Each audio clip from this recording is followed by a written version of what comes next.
Donc c'est tout un rituel, c'est toute une organisation. C'est pour cela qu'ils vont dans les laboratoires avec les scientifiques inventer.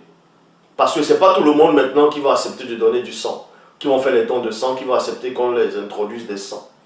Parce que le sang est là pour contaminer d'autres personnes, pour les envoyer des bactéries, des microbes, pour les envoyer même des démons.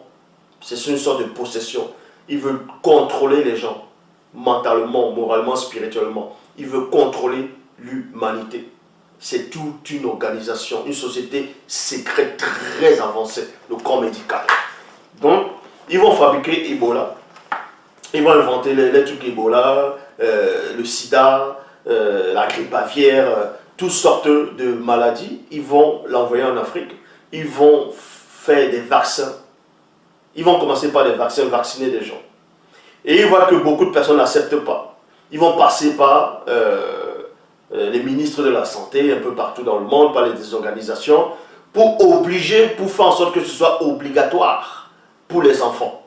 Parce que les enfants vont représenter la jeunesse plus tard, la force du pays, la force du continent, la force. Donc ils vont déjà introduire des vaccins aux enfants. Et ils ne vous disent même pas les vaccins qu'ils sont en train d'introduire.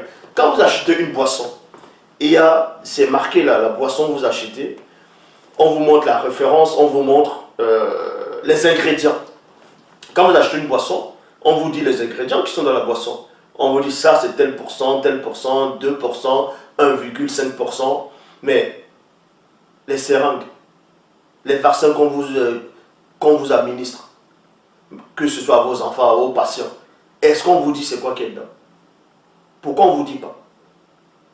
Vous voyez que quand on vous pique avec des piqûres, à un moment vous vous sentez bizarre. Parce que ça représente un venin qui entre à l'intérieur de vous. Ils savent ce qu'ils mettent dans des seringues.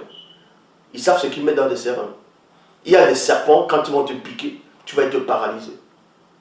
Il y a des serpents, ils te piquent, tu es immobile, tu commences à être paralysé comme ça.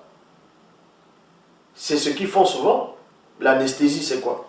Quand on va t'anesthésier, un moment, tu as l'impression, tu ne sens plus ton bras, parce qu'on t'a anesthésié le bras. Et les médecins, là, la plupart, bon, c'est pas tous les médecins. Et c'est là maintenant, ils commencent les rituels.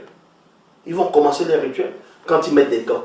Vous avez les chirurgiens, ils protègent là, le nez, ils mettent des gants, après ils se placent comme ça.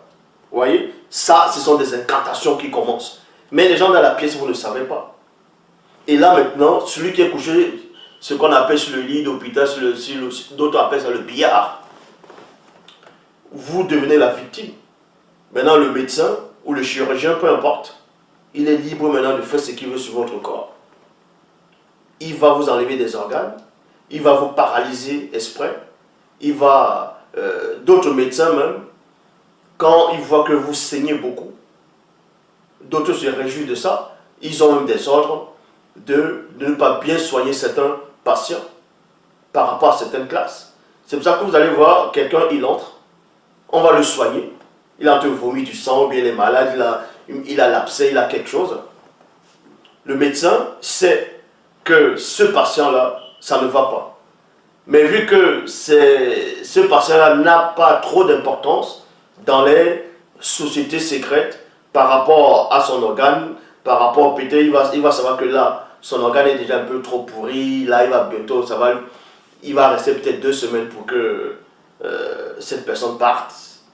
Ou bien l'état d'esprit de cette personne, on ne peut pas le prendre pour le ramener dans les loges maçonniques ou bien sociétés secrètes médicales.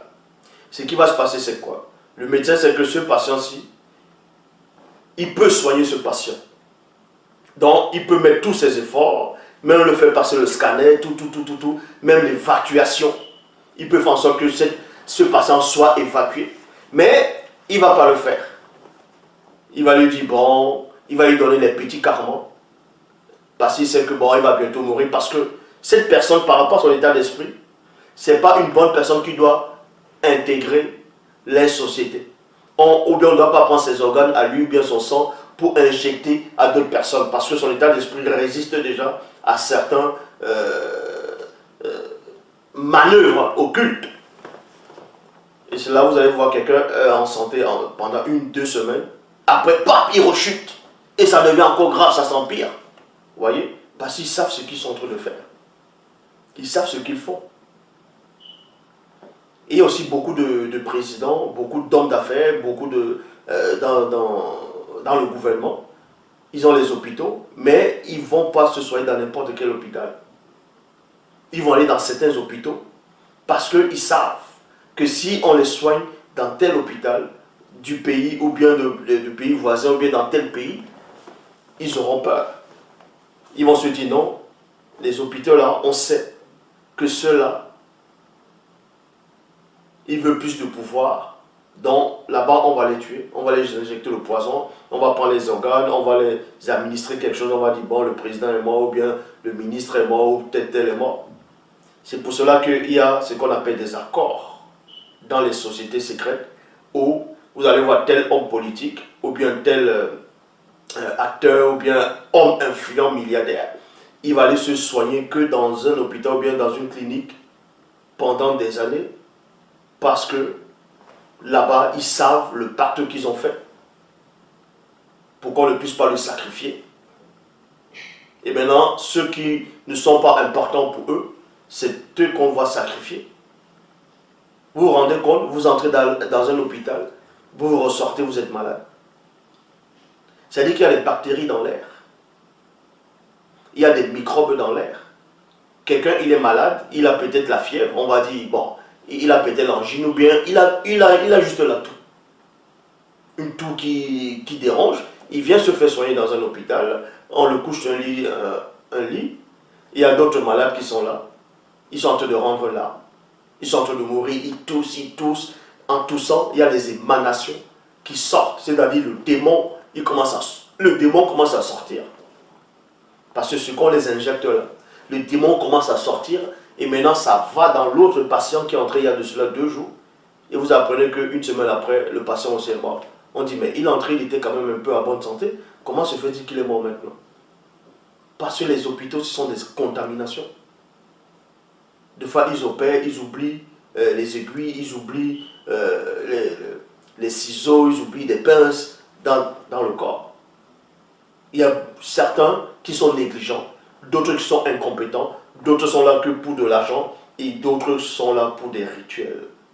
Pour des rituels. C'est pour ça qu'ils vont vous prélever des organes. D'autres vous prélever les organes pour vendre, d'autres tandis que c'est pour des rituels. D'autres vont vous rendre aveugle. Pap. Parce que vous êtes important, vous devez changer peut-être le pays. Maintenant, et qu'on devait vous mettre dans un poste, maintenant, ils vont vous enlever tel membre pour que vous n'accédiez pas à tel poste pour pouvoir changer le pays. Donc on va vous paralyser. On va vous injecter quelque chose, on vous enlève un œil, on peut vous devenez aveugle, vous devenez paralysé, donc vous ne pouvez plus accéder à certaines fonctions. Tout ça c'est calculé.